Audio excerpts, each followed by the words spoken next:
Asal mula terjadinya Telaga Ngebel. Telaga Ngebel merupakan telaga vulkanik yang terletak di Kabupaten Ponorogo, Jawa Timur. Telaga ini juga dikenal sebagai tempat wisata bagi Ponorogo dan sekitarnya. Telaga Ngebel berada di lereng Gunung Wilis sebelah selatan, dikelilingi oleh pepohonan yang rindang. Masyarakat sekitarnya juga mempercayai secara turun-temurun kisah terjadinya Telaga Ngebel. Pada zaman dahulu tinggallah sepasang suami istri. Sayangnya mereka diberi cobaan oleh para dewa yang diberi anak seekor naga. Mereka sangat sedih melihat anak tersebut lahir sebagai seekor naga. Namun mereka tetap menyayangi anak naga tersebut dan memberi nama Baru Kelinting. Kekhawatiran mulai datang, jangan-jangan anak ini akan menjadi guncingan warga.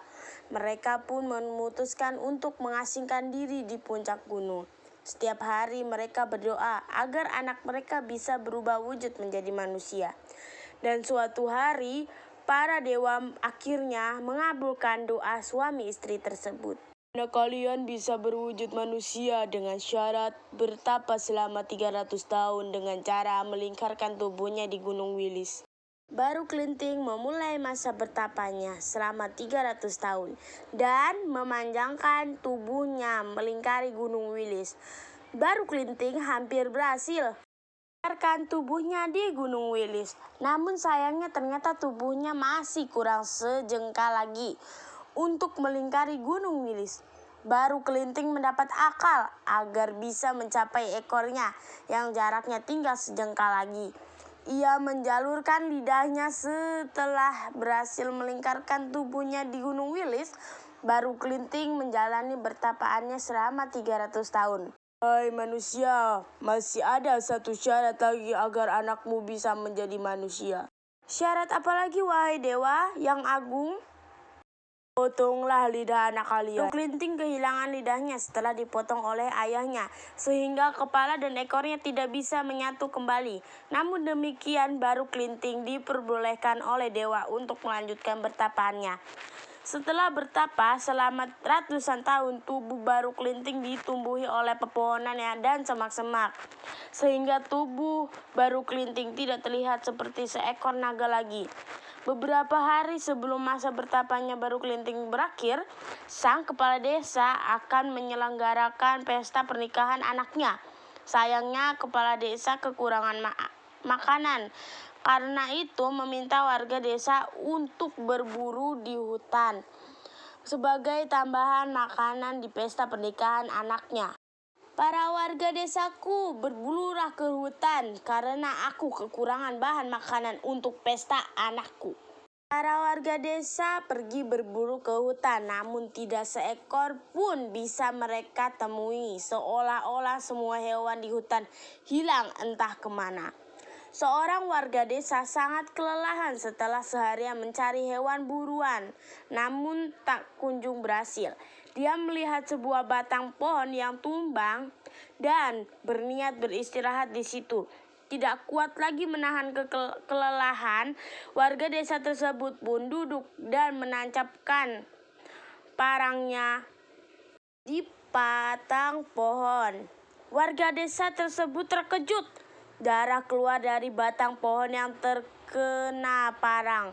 Para warga desa pun penasaran mengerumuni batang tersebut. Ini bukan batang pohon, tetapi ini seekor naga raksasa. Mengetahui bahwa batang pohon tersebut ternyata seekor naga, para warga desa kemudian mengambil dagingnya. Keesokan harinya, tepat setelah 300 tahun masa bertapanya Baru Kelinting akhirnya menjadi manusia yang berwujud anak kecil. Namun sayangnya tubuh anak tersebut penuh dengan luka akibat perbuatan warga desa. Di saat yang sama, kepala desa sedang mengadakan pesta pernikahan secara besar-besaran. Berbagai makanan dimasak termasuk daging naga ke Baru Kelinting. Baru Kelinting mendatangi rumah kepala desa pada malam hari untuk meminta makan. Aku sangat lapar, berikan sedikit makanan untuk menganyam perutku.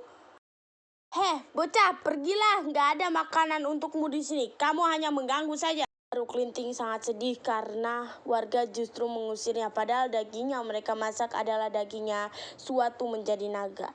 Namun di antara para warga yang berperilaku buruk, masih ada wanita tua yang baik hati kepada Baru Kelinting. Mari nak, ikut ke rumah nenek, masih ada makanan untukmu di sana. Wanita tua yang baik hati tersebut membawa Baru Kelinting ke rumahnya untuk diberi makan. Maafkan nenek nak, hanya makanan ini yang nenek punya. Tidak apa-apa nek, aku sangat berterima kasih kepada nenek karena telah menolongku yang kelaparan ini. Saya kira sudah tidak ada lagi orang yang baik di kampung ini. Ternyata masih ada orang kaya nenek. Sebagai ucapan terima kasih, saya mohon nenek menyiapkan lesung. Bila ada banjir datang, segera menaiki lesung tersebut. Lesung adalah alat untuk menumpuk padi supaya menjadi beras. Lalu Baru Kelinting kembali ke rumah kepala desa sambil membawa sebatang lidi. Hei semua warga desa, datanglah kemari. Semuanya menghampiri Baru Kelinting. Mereka kelihatan marah karena anak yang mereka usir kembali. Hei kamu anak kecil, ada apa lagi kamu datang ke sini? Hai warga desa, cabutlah batang lidi ini. Kalau kalian bisa, aku akan pergi. Jika kalian tidak bisa, kembalikan semua daging yang kalian dapatkan di hutan. Yang pertama adalah orang yang menemukan daging naga tersebut. Ternyata pas dicoba gagal. Tidak mungkin, aku tidak mampu mencabut sebatang lidi ini. Semua warga pun mencoba mencabut batang lidi tersebut.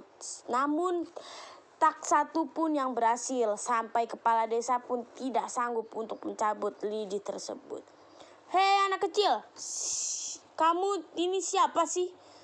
Ketahuilah bahwa daging yang kalian masak adalah dagingku. Kalian memang manusia yang serakah. Kalian tidak peduli dengan sesama manusia. Daging yang kalian masak adalah dagingku. Saat sedang bertapa, kalian akan menerima pembalasannya sekarang yang setimpal. Baru Kelinting mencabut lidi tersebut. Dengan ajaibnya, air keluar dari lubang bekas lidi tersebut.